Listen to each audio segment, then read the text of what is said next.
This is Channels Television's breaking news.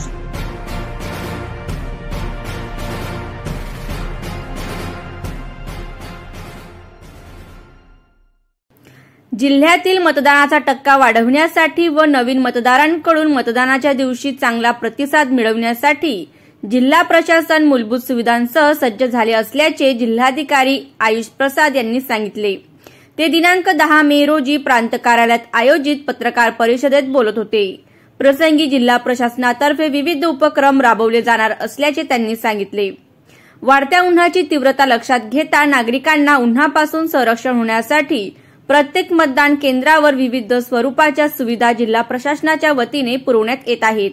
यामध्ये प्रामुख्याने दिव्यांग, वृद्ध मतदारांसाठी व्हीलचेअर, स्तनदा लहान अपत्य असलेल्या महिला मतदारांसाठी पाळणा घर, गरोदर महिलांसाठी स्वतंत्र रांग, मदतीसाठी आशा वर्कर, त्याचप्रमाणे शुद्ध पिण्याच्या पाण्याची सुविधा, मतदान केंद्र बाहेर मंडपाची व्यवस्था अशा स्वरूपाच्या सोयी सुविधा जिल्हा प्रशासनाच्या वतीने उपलब्ध करून देण्यात येत आहेत।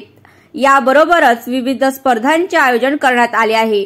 नवीन मतदारांची संख्या 3,25,000 असून या अनुषंगाने माय फर्स्ट सेल्फी वोट स्पर्धा, ग्रुप सेल्फी किंवा फोटो तसेच मतदानाच्या दिवसातील आपली वैयक्तिक कहाणी, ताबुला रस्सा म्हणजे कोऱ्या कागदावर आपला अनुभव लिहून वृत्तपत्र व सोशल मीडियावर पोस्ट केलेल्या निवडक कहाणींना पारितोषिके मिळणार। विशेष वेशभूषा परिधान करून वोट करण्यासाठी जाणाऱ्या मतदार स्त्री पुरुषांना पारितोषिके मिळणार आणि मतदान वाढवण्यासाठी जे जनजागृती करतील त्यांना पारितोषिके देण्यात येणार आहेत। अशा विविध स्पर्धा आयोजित करण्यात आल्या आहेत।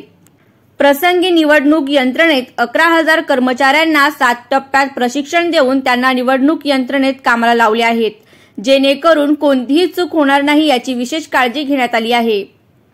50% मतदान केंद्रावर वेबकास्टिंग होणार असल्याने तेथील परिस्थिती लाईव्ह दिसेल आणि 140 ठिकाणी मायक्रो निरीक्षक असतील।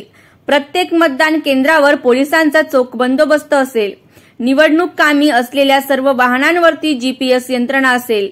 मतदान केंद्रावर मतदानासाठी 12 प्रकारचे ओळखपत्र ग्राह्य धरले जातील, असे जिल्हाधिकारी यांनी सांगितले।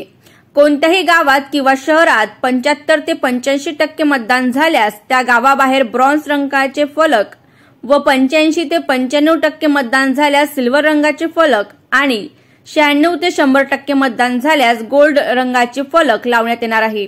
या फलकाच्या माध्यमातून त्या गावातील लोकतांत्रिक विचारांचे प्रतीक दर्शवले जाणार आहे। तसेच ज्यांना मतदानावर बहिष्कार टाकायचा आहे त्यांनी लोकतंत्राचा उपयोग करून नोटा या बटनाचा वापर करून बहिष्कार दर्शवावा आणि 100% मतदान करून आपला अधिकार बजवावा। त्यासाठी जिल्हाधिकारी कार्यालयाच्या वतीने तयार करण्यात आलेल्या व्हिडिओद्वारे समाज माध्यमातून या सुविधांबाबत नागरिकांना माहिती दिली जात आहे। यावेळी पत्रकार परिषदेत अप्पर जिल्हाधिकारी तथा रावेर लोकसभा मतदारसंघाचे निवडणूक निर्णय अधिकारी अंकुश पिनाटे, प्रांताधिकारी जितेंद्र पाटील, मुख्याधिकारी महेश वाघमोडे आदींची उपस्थिती होती। मी ममता निकम, ब्युरो रिपोर्ट, लोक बातमीदार राजेश निकम, भुसावळ।